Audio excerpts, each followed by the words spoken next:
Hello friends, स्वागत है आपका आपके अपने यूट्यूब चैनल में कॉमर्स एंड इकोनॉमिक्स गाइड में। तो गाइस, इग्नू की सीरीज़ कंटिन्यू है, आप सबको पता है। और काफ़ी सारे एग्ज़ाम हो चुके हैं जिसमें बहुत मोस्टली में हमारी वीडियो से क्वेश्चंस आए हैं। तो भाई इसी को टारगेट रख के और मोटिवेट होके मैं आगे हर एग्ज़ाम के लिए वीडियो लेके आती हूँ। देखो, एक दो एग्ज़ाम के लिए जो वीडियो नहीं भी आ पाती क्योंकि बच्चे कमेंट नहीं करते कि इस पे वीडियो चाहिए, मैं मोस्टली उसी पे लेके आती हूँ जिस पे बच्चे डिमांड करते हैं। ठीक है, तो भाई अगर आपको किसी नेक्स्ट सब्जेक्ट आपका जो होता है आपको चाहिए जिस, तो प्लीज़ कमेंट किया करो। ठीक है, ऐसे एक दिन पहले अगर आप बोलते हो या फिर रात को बोलते हो तो इतनी जल्दी वीडियो पॉसिबल नहीं होती, क्योंकि सारा डाटा एनालाइज करके इंपॉर्टेंट क्वेश्चन निकाल के फिर पीडीएफ बना के सारा कुछ रेडी करके देना पड़ता है, तो उसमें 3-4 घंटे लग जाते हैं। ठीक है, उसके पीछे इतनी मेहनत होती है। तो प्लीज़ चैनल को सपोर्ट किया करो, लाइक शेयर सब्सक्राइब किया करो। ठीक है, तो भाई आज का टॉपिक है BECC 114 डेवलपमेंट इकोनॉमिक। ठीक है, हमारा फर्स्ट क्वेश्चन इसमें रहने वाला है लेविस मॉडल का, ड्यूअल सेक्टर मॉडल। इसमें क्या होता है, इकोनॉमी में दो सेक्टर होते हैं, एक ट्रेडिशनल एग्रीकल्चर और दूसरा होता है मॉडर्न यानी इंडस्ट्रियल। ठीक है, ट्रेडिशनल सेक्टर में लेबर की प्रोडक्टिविटी 0 के बराबर होती है और मॉडर्न सेक्टर के एक्सपेंशन से लेबर ट्रेडिशनल से इंडस्ट्रियल की तरफ शिफ्ट होता है। ठीक है, इंडस्ट्रियल सेक्टर लो वेजेस पर अनलिमिटेड लेबर सप्लाई एक्सेस करता है। ठीक है, वेजेस तो लो होगी लेकिन लेबर क्या लगाएंगे, वो अनलिमिटेड लगा देंगे, सस्ती लेबर लेकिन काफ़ी सारी। जो इकोनॉमी का विकास तब होता है जब सरप्लस लेबर इंडस्ट्रियल सेक्टर में चला जाता है। ठीक है, कोई जैसे विकास कैसे होगा, हमने एग्जाम्पल दिया था कि भाई एक खेत में 10 लोग लगे हुए थे। ठीक है, लेकिन वहाँ पे काम था 5 ही लोगों का। अगर वो 5 लोग जो एक्स्ट्रा लगे हुए वो यहाँ से निकल कर बाहर किसी फैक्ट्री में, इंडस्ट्री वगैरह में जाके काम करने लगे तो उनकी इनकम भी बढ़ेगी और देश की इनकम भी बढ़ेगी। ठीक है, अगर रियल लाइफ एग्जाम्पल लेके चले भाई, तो रूरल लेबर का जो अर्बन मैन्युफैक्चरिंग यूनिट में शिफ्ट होना, यही मतलब जो मैंने अभी समझाया। इसके बाद आता है नेक्स्ट, डेमोग्राफिक ट्रांजिशन। तो भाई जो पहले स्टेज में बर्थ रेट और डेथ रेट दोनों क्या होते हैं, हाई होते हैं, और सेकंड स्टेज में क्या होते हैं, मेडिकल फैसिलिटीज से डेथ और रेट कम हो जाता है। ठीक है, लेकिन जो बर्थ रेट हाई रहता है जिससे क्या होती है, पॉपुलेशन एक्सप्लोजन होता रहता है, पॉपुलेशन क्या है, बढ़ती रहती है। थर्ड स्टेज में एजुकेशन और डेवलपमेंट से बर्थ रेट है वो भी क्या हो जाती है, कम हो जाती है। इस प्रोसेस से क्या होता है, पॉपुलेशन ग्रोथ रेट स्टेबल हो जाती है। ठीक है, तो तीन स्टेज में बांटा हुआ है। तो किस में, एक में डेथ रेट ज़्यादा है, दूसरे में पॉपुलेशन है, किसी में बर्थ रेट ज़्यादा है, लास्ट में जाके क्या है, वो बर्थ रेट जो है वो गिर रही है, तो लास्ट में जाके हमारा क्या हो जाता है, पॉपुलेशन ग्रोथ स्टेबल हो जाती है। ठीक है, तो रियल लाइफ एग्जांपल, इंडिया अब थर्ड स्टेज में ट्रांजिशन कर रहा है। ठीक है, कौन सी में, जिसमें एजुकेशन और डेवलपमेंट से क्या हो रही है, बर्थ रेट भी कम होती जा रही है। क्योंकि पहले लोग इतने सारे बच्चे पैदा कर लेते थे, अब नहीं, अब लोग एजुकेटेड है, उन्हें पता है कि हम एक बच्चा करेंगे, 2 बच्चे करेंगे, लेकिन उनको क्या करेंगे, अच्छी एजुकेशन, अच्छी लाइफ स्टाइल देंगे, अच्छी लाइफ देंगे। ठीक है, तो उसके लिए क्या है, ग्रोथ एजुकेशन डेवलपमेंट सारी चीज़ें बढ़ रही है, तो थर्ड स्टेज पे अभी चल रहा है हमारा इंडिया। सोशल कैपिटल कौन सी होती है, ये सोशल नेटवर्क और ट्रस्ट का एक क्या होता है, ग्रुप है। ट्रस्ट बढ़ने से बिजनेस ट्रांजेक्शन में क्या होता है, लगने वाली जो कॉस्ट है वो कम होती है। कम्युनिटी मेंबर्स एक दूसरे की मदद के लिए क्या करते हैं, नेटवर्क बनाते हैं। जो भी कम्युनिटी मेंबर्स आपस में एक दूसरे से काम चलता है जिसका, एक दूसरे की मदद करते हैं और क्या बनाते हैं, अपना एक नेटवर्क बनाते हैं कि तू मेरी यहाँ पे हेल्प कर, मैं तेरी यहाँ पे हेल्प करूँगा। ये डेवलपमेंट प्रोसेस को स्मूथ और फास्ट बनाते हैं। ठीक है, सोशल कैपिटल है तो जहाँ पे सोशल का नाम आ गया वहाँ पे ये सारी चीज़ें स्मूथली चलती है। कलेक्टिव एक्शन और रिसोर्सेज का बेटर मैनेजमेंट होता है कि भाई जो भी एक्शन लिया है या हमारे पास जो रिसोर्सेज है उसको लेके हमने जो एक्शन लिया है तो उसकी मैनेजमेंट अच्छे से होनी चाहिए। ठीक है, जैसे सेल्फ हेल्प ग्रुप SHGS में क्या है, महिलाओं को मिलकर सेविंग करना, जहाँ ये एक स्कीम चला रखी है गवर्नमेंट ने, जिसमें क्या है, काफ़ी सारी महिलाएं मिलकर क्या करती है, सेविंग्स करती है। फिर इन फ्यूचर में किसी एक को भाई कहीं पे जरूरत है, किसी की बेटी की शादी है या किसी को नया बिजनेस स्टार्ट करना है, तो वो क्या करती है, उस पैसे को यूज़ कर सकती है और कुछ टाइम के बाद उसको लौटा भी देती है। ऐसे ही मिलजुल के वो पैसे इकट्ठे करते रहते हैं और एक दूसरे के काम आते रहते हैं। इसके बाद आता है एफिशिएंसी वेज थ्योरी।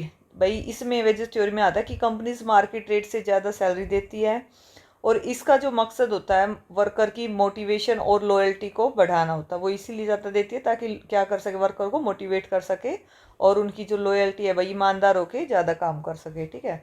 क्योंकि जब देखो ज़्यादा से ज़्यादा चोरी कौन करते हैं, जो बिल्कुल लोअर क्लास के होते हैं, उनका खर्चा चल नहीं पाता, उनके पास यही ऑप्शन बचता है कि चोरी करके काम चलाना, ठीक है।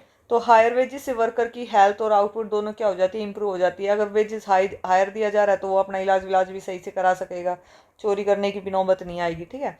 जो फर्म्स को इससे लॉन्ग टर्म प्रोडक्टिविटी का फ़ायदा मिलेगा। तो एमएनसीज का जो एम्प्लॉयज़ को हाई पैकेज ऑफर करना, ये सब क्या है, एफिशिएंसी वेजेस थ्योरी, ठीक है। तो इन्वायरमेंट का क्यूजनेट नेट्स कर्व EKC, जिसमें डेवलपमेंट की शुरुआत में क्या होती है, इंडस्ट्रियलाइजेशन से पॉल्यूशन बढ़ता है। एक इनकम लेवल से जो बाद लोग होते हैं वो इन्वायरमेंट के लिए क्या हो जाते हैं, अवेयर हो जाते हैं।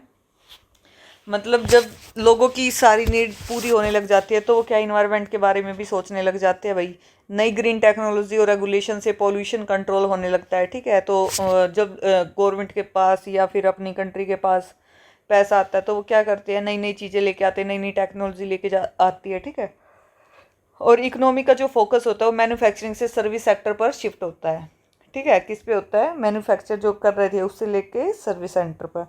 और जो अंत में होता है इन्वायरमेंट इम्प्रूव होता है। ये सब इन्वायरमेंट के से रिलेटेड था, ठीक है। तो जो डेवलपमेंट कंट्री है उसमें क्या है, आज भी इंडस्ट्रियल एरा से कम पॉल्यूशन होता है, ठीक है।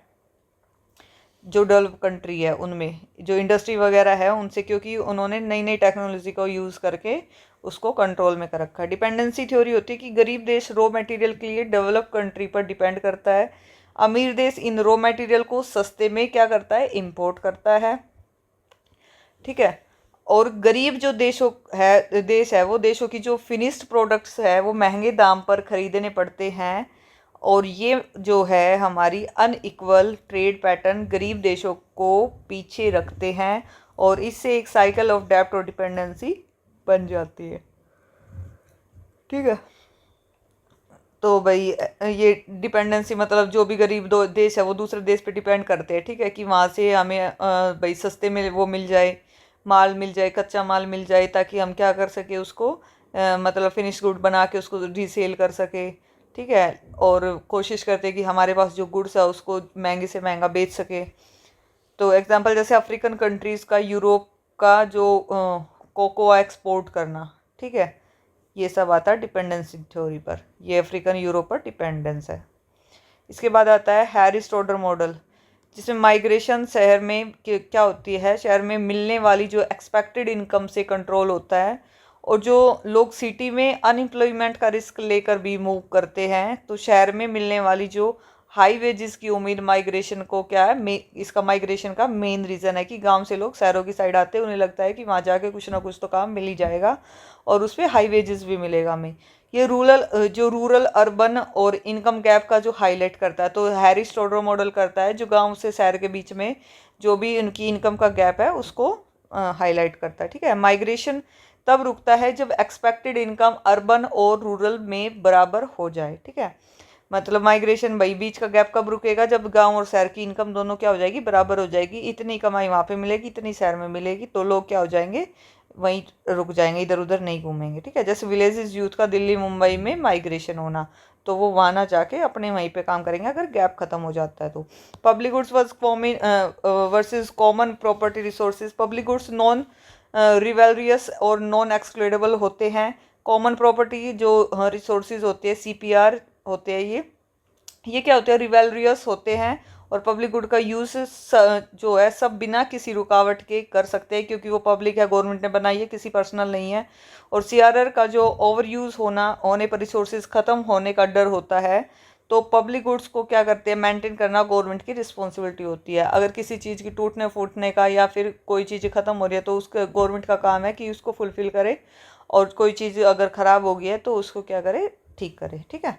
जैसे क्लीन एयर पब्लिक का काम है, ठीक है, मतलब हमारा भी काम है कि भाई हम उसको क्लीन एयर के लिए क्या करें, पेड़ पौधे लगाए। लेकिन गवर्नमेंट नई नई टेक्निक ला के क्या करती है, और पोल्यूशन को रोकने के लिए कुछ जैसे CNG की गाड़ी वगैरह बंद कर देती है, ताकि मतलब हमारा जो पोल्यूशन है वो क्या हो जाए, क्लीन हो जाए, ठीक है। इसके बाद एयर हमारे क्लीन हो जाए, कॉमन विलेजेस, पॉन्ड वगैरह, ठीक है, ये सब इसमें आते हैं। जैसे शेयर टेनेंसी क्या होता है हमारा, फिक्स रेंटल पर। शेयर टेनेंसी में क्या होता है, किसान क्रॉप का एक पार्ट लैंडलॉर्ड को देता है, ठीक है, जो उसका मतलब मालिक है उसको। इसमें रिस्क और प्रॉफिट दोनों पार्टी शेयर करते हैं। अगर रिस्क हुआ तो भी दोनों को होगा और प्रॉफिट हुआ तो भी दोनों का होगा। फिक्स रेंटल में किसान को एक फिक्स अमाउंट देना पड़ता है। अगर फिक्स रेंटल ले रखी है, अगर फिर किसान को चाहे लॉस हो चाहे कुछ भी हो, उसमें क्या है, उसको देना ही पड़ेगा, ठीक है। लेकिन जो हमारी शेयर टेनेंसी है, इसमें क्या है, मतलब भाई बराबर है, लॉस हुआ तो भी दोनों झेल लेंगे, प्रॉफिट हुआ तो भी दोनों झेल लेंगे। फिक्स रेंटल में क्या होता है, किसान पर सारा प्रेशर रहता है, अगर क्रॉप फेल हुई तो भी उसको क्या देना पड़ेगा, रेंट तो देना ही पड़ेगा।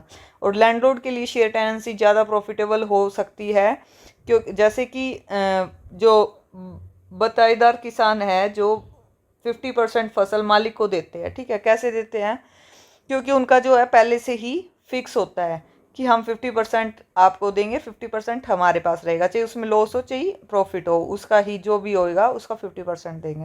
वो टेनेंसी में आता है। रोल ऑफ एनजीओज, एनजीओज क्या होते हैं, गवर्नमेंट और जो हमारे जो ग्रास रूट्स लेवल के बीच में ब्रिज का काम करता है। क्या करता है, ये उन एरियाज़ में सर्विस देता है जहाँ गवर्नमेंट की रीच कम है। एजुकेशन, हेल्थ और वोकेशनल ट्रेनिंग में ये क्या करता है, रोल निभाते हैं। ये सोशल अवेयरनेस और कम्युनिटी एम्पावरमेंट को क्या करते हैं, बढ़ाते हैं। एनजीओज माइक्रो फाइनेंस जैसे फाइनेंशियल एड में क्या करते हैं, डायरेक्ट मदद करते हैं। जैसे ट्राइबल एरियाज़ में वोकेशनल ट्रेनिंग देने वाला एनजीओज, ये सारा काम किसका होता है, एनजीओज जो गवर्नमेंट के अंडर आते हैं, ठीक है। ह्यूमन डेवलपमेंट क्या होते हैं, एचडीआई डेवलपमेंट को सिर्फ इनकम से नहीं बल्कि इंसानी वेलफेयर से नापा जाता है।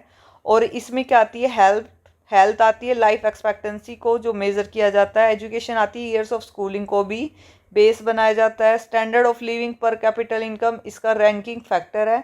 एचडीआई डेवलपमेंट की होलिस्टिक इमेज दिखाता है, और जो जैसे नॉर्वे या स्विट्जरलैंड का टॉप रैंकिंग पर होना एचडीआई में, ठीक है, क्योंकि यहाँ पे जो लाइफ एक्सपेक्टेंसी है, ईयर ऑफ स्कूलिंग है, पर कैपिटल इनकम है, ये सब कुछ A1 है, ठीक है।